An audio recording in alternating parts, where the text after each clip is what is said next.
ভাবি আমি কলেজে যাচ্ছি, ভাইয়া না টাকা দেওয়ার কথা বলছিল, দিছে? টাকা টাকা টাকা মানে যখন তখন এসে ভাবি টাকা দাও, ভাবি টাকা দাও, টাকা নিয়ে কি বসে থাকি? হ্যাঁ, কিসের টাকা? আর টাকা দিয়ে কি করবা? ভাবি তুমি এটা কি করলা? মানে আমাকে থাপ্পড় মারলা কেন? আমি তোমাকে তো খারাপ কিচ্ছু বলি নাই। আমি বললাম যে ভাইয়ার টাকা দেওয়ার কথা বলছিল, তোমার কি টাকা দিছে? আর টাকা তোমার থেকে তো আমি এমনি এমনি চাচ্ছি না, আমার কলেজে অ্যাসাইনমেন্ট আছে, ওইটার টাকা জমা দিতে হবে, এই জন্য তোমার থেকে আমি টাকা চাইছি। আরে আমি খুব ভালো করে জানি কিসের অ্যাসাইনমেন্ট, কিসের কি। টাকা পয়সা নিয়ে বন্ধুদের সাথে আড্ডা দিবে, ছবি দেখবে, ঘুরতে যাবে, এসবই তো, তাই না? আর তোমার ভাইয়া অবস্থাটা কি হয়েছে? তোমার ভাইয়া বলবে আর তাই হবে নাকি? এই সংসারে আমি যা বলবো তাই হবে, আর তুমি কোনো টাকা পাবা না। মানে ভাবি তুমি সব কি বলতেছো? আমি কেন তোমাদের টাকা আজেবাজে কাজে উড়াবো? আর আমি আমার বন্ধু বান্ধবের সাথে আড্ডাও দিই না। আমি তোমাদের থেকে টাকা চাইছি যে আমার অ্যাসাইনমেন্ট আছে, টাকা জমা দিতে হবে, আমার আজ বাদে 2 দিন পরেও এক্সাম, আমার সেখানে টাকা জমা দিতে হবে, এই জন্য আমি ভাইয়ার থেকে টাকা চাইছিলাম। আমার ভাইয়া বলছিল তোর ভাবিরা বলিস, তোর ভাবি টাকা দিয়ে দিবে, কিন্তু তুমি এসব কি বলতেছো? থাপ্পড় না অনেক আগে মারা উচিত ছিল, বুঝছো? থাপ্পড়টা আজকে মেরে না অনেক বড় ভুল করছি। যদি আগে মারতাম তাহলে আজকে এরকম এসে টাকা টাকা করতাম না। হ্যাঁ, আরে এত টাকা টাকা চাও কি করতে? হ্যাঁ, লজ্জা করে না? এত বড় একটা দামড়া ছিল হয়ে গেছো, এখন পর্যন্ত টাকা চেয়ে চেয়ে চলো। হ্যাঁ, ভাইয়ের গাড়ির উপর বসে বসে খাও।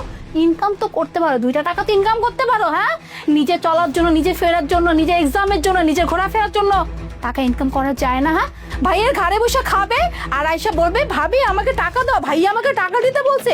ভাইয়া তো বলো, ভাইয়াকে তো বোকা বানায় বানায় এতগুলো টাকা নাও, কিন্তু ভাবি ভাবি তো আর বলদ না, ভাবি তো আর বোকা না যে চাইবার ভাবি টাকা দিয়েই দিবে।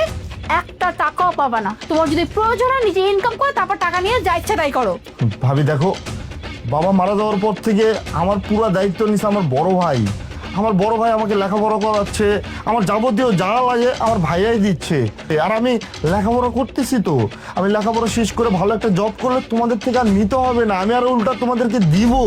কিন্তু তুমি এসব কি বলতেছো? আমি কিছু বুঝতে পারতেছি না ভাবি। এই তো এখন তুই ঠিক বলছস। হ্যাঁ, তোর বাপটা মরে গেছে, সাথে তোরে নিয়ে যেতে পারতো না? হ্যাঁ, তোকে কেন রাইখা গেছে তোর ভাইয়ের ঘাড়ের উপরে? তোর ভাই এখন আর একা না, ঠিক আছে? তোর ভাইয়ের এখন বউ আছে, আমি তোর ভাইয়ের বউ।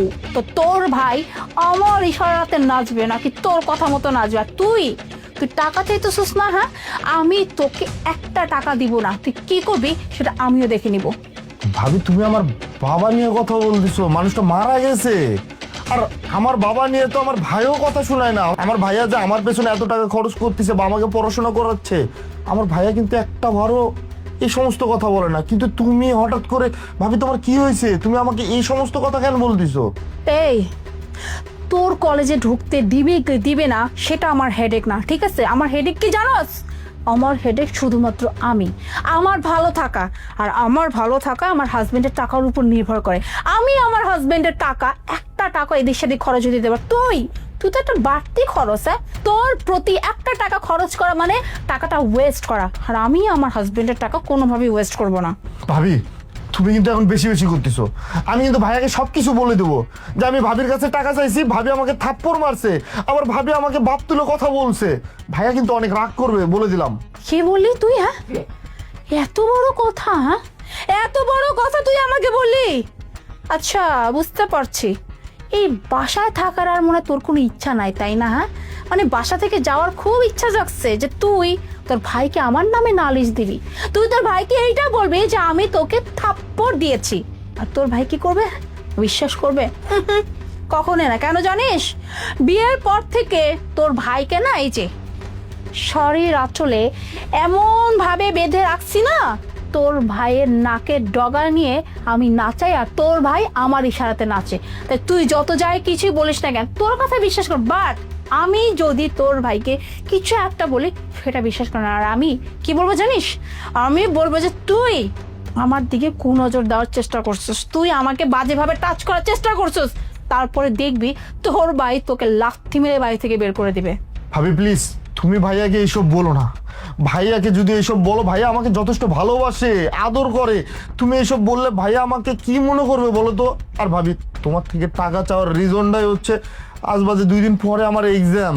আমি যদি টাকা জমা না দিতে পারি আজকে আমাকে কলেজে ঢুকতে দিবে না। প্লিজ ভাবি তুমি এমন করো না।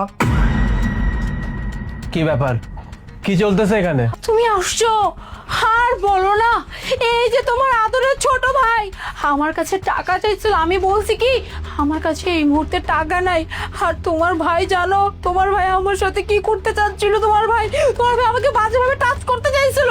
আবার বলছিল কি জানো, বলছিল ভাবি তুমি আমাকে টাকা দাও, টাকা না দিলে দেখো তোমার সাথে আমি কি করি, তোমার সাথে আমি এমন কিছু করবো যাতে করে তুমি সমাজে মুখ দেখাতে পারো। যে চিন্তা করো তোমারই আপন ছোট ভাই আমার সাথে কি কাজ করতে চাইছিল। ভাবি তুমি এসব কি বলতেছো? আমি তোমার সাথে এই সমস্ত কখন করলাম? ভাইয়া তুমি আমাকে বিশ্বাস করো, আমি তোমার ছোট ভাই, আপন ছোট ভাই, আমি এই সমস্ত কাজ করতে পারি না। আমি এসে ভালো মতো বললাম যে ভাবি আমি কলেজে যাচ্ছি, ভাইয়া নাকি তোমাকে টাকা দেওয়ার কথা বলছে।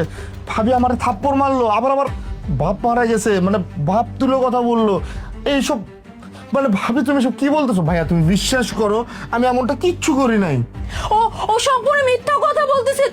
তোমার কাছে কি মনে হচ্ছে আমি মিথ্যা কথা বলতেছি? আমি তোমার ওয়াইফ, তুমি আমাকে কতটা বিশ্বাস করো। আমি যেটা বলতেছি সেটাই সত্যি। তোমার ভাইকে তুমি এই বাড়ি থেকে বের করো, বিশ্বাস করো। আমার তো খুব ভয় লাগতেছে এখন তোমার ভাইয়ের সাথে থাকতে, কখন না কি করে বসে আল্লাহ জানে। ব্যাস, আর নাটক করতে হবে না মুনা, আর সাধু সাজার চেষ্টা করো না। আমি আর তখন গেটের বাইরে দাঁড়িয়ে সমস্ত ঘটনা দেখছিলাম, তুমি কিভাবে আমার ভাইকে কথা শোনাচ্ছিলে। এগুলোই চলে তাহলে, তাই না? আমার ভাই তো কোনো অন্যায় কিছু করেনি। ওর সেমিস্টার ফিসের টাকা তোমার কাছে চেয়েছিল। আচ্ছা মুনা, ওর সেমিস্টার ফিসের টাকা আমি তোমার কাছে দিয়েছিলাম না? দিয়েছিলাম তো নাকি? এমন তো না যে তুমি তোমার হাত খরচের টাকা থেকে ওকে টাকা দিচ্ছিলে। তার মানে ব্যাপারটা এমন দাঁড়ালো যে আমি তোমাকে যে হাত খরচের টাকা দিই সেটাও তুমি ভোগ করবে, আবার ওর জন্য যে টাকাগুলো তোমার কাছে দিই সে টাকা তুমি ভোগ করবে। ব্যাপারটা কেমন হয়ে গেল না? আর দ্বিতীয় কথা, তোমার এত বড় সাহস তুমি আমার মৃত বাবা তুলে কথা বলে, তাই না? তুমি কিছু আগে ওকে কি বললে যে বাবা মারা যাওয়ার সময় ওকে কেন নিয়ে মরতে পারলো না? ছি ছি ছি ছি ছি, এতটা সাহস তোমার, শেষ পর্যন্ত তুমি আমার বাবা তুলে কথা বললে। আর তুমি কিছু আগে ওকে কি বললে? ও যখন তোমাকে বললো যে ভাবি আমি ভাইয়াকে সব ঘটনা জানিয়ে দিব, তখন তুমি ওকে থ্রেট দেওয়া শুরু করলে, তাই তো? যে তোমার ভাইয়া আসলে আমি তোমার ভাইকে বলবো তুমি আমার দিকে খারাপ নজরে তাকাও। তোমার কি মনে হয় তুমি যদি আমাকে কথাগুলো বলতে আমি সেটা বিশ্বাস করতাম? আমি মারা গেলেও আমি আমার এই ভাইকে কোনোদিন সন্দেহ করতাম না, কারণ আমি তো আমার এই ভাইকে চিনি, আমার ভাইয়ের চরিত্র কেমন, একই রক্ত আমাদের দুইজনের মাঝে। অতএব তুমি যতই চেষ্টা করতে না কেন আমাদের দুই ভাইয়ের মাঝে সম্পর্ক ফাটল ধরাতে তুমি পারতে না। নিজের চোখে তো সবকিছু দেখলাম, এই সবকিছু দেখার পর আমার তো ইচ্ছা করছে জাস্ট ঘাট ধাক্কা দিয়ে তোমাকে বাসা থেকে বের করে দিতে, আর আমি সেটাই করব তোমার মতো এমন একজন জঘন্য মানুষের সঙ্গে। আর যাই হোক, এত কিছু দেখার পর আমি তো সংসার করব না। Sajid, Sajid I am sorry Sajid, আমি আসলে বুঝি নাই যে আসলে আমি এইভাবে ধরা খেয়ে যাব। আমি আমি তোমাকে কথা দিচ্ছি, আমি তোমার ভাইয়ের সাথে আর কখনো দুর্ব্যবহার করবো না। আর তোমার ভাই সত্যি অনেক ভালো একজন মানুষ, কখনো তো আমার দিকে নজর দিয়ে কথা পর্যন্ত বলে না। আর আমি সেই মানুষটাকে কতটা খারাপ বলছি, আমাকে তুমি মাফ করে দাও। আর তুমি যদি আমাকে ছেড়ে দাও, আমার পরিবারে গিয়ে আমি কি বলবো, আমি কিভাবে মুখ দেখাবো? আমাকে এইবারের মতো মাফ করে দাও। মানুষ স্বার্থপর হয়, কিন্তু এতটা স্বার্থপর হয় সেটা তোমাকে না দেখলে আমার জানা ছিল না। তোমার ফ্যামিলির মেম্বার কে কি ভাববে এই ভয়ে তুমি আমার কাছে এখন মাপ চাইছো, তাই তো? শোনো, তুমি যেহেতু আমার পরিবারকে সম্মান করতে পারো না, আমার ফ্যামিলির কথা যেহেতু তুমি ভাবোনি, অতএব তোমার ফ্যামিলির সম্মান নিয়ে আমার বিন্দু মাত্র কোনো ইন্টারেস্ট নেই। তোমাকে আমি এখন এই মুহূর্তে বাসা থেকে বের হয়ে যেতে বলেছি, মানে তুমি এই মুহূর্তে আমার বাসা থেকে বের হয়ে যাবে। আর বাকি কথা আমি তোমার বাবা মার সঙ্গে বলবো, তাদেরকে বলবো কোন শিক্ষায় তারা তাদের মেয়েকে এতদিন ধরে বড় করেছে। যাও, বের হয়ে যাও, চলে যাও।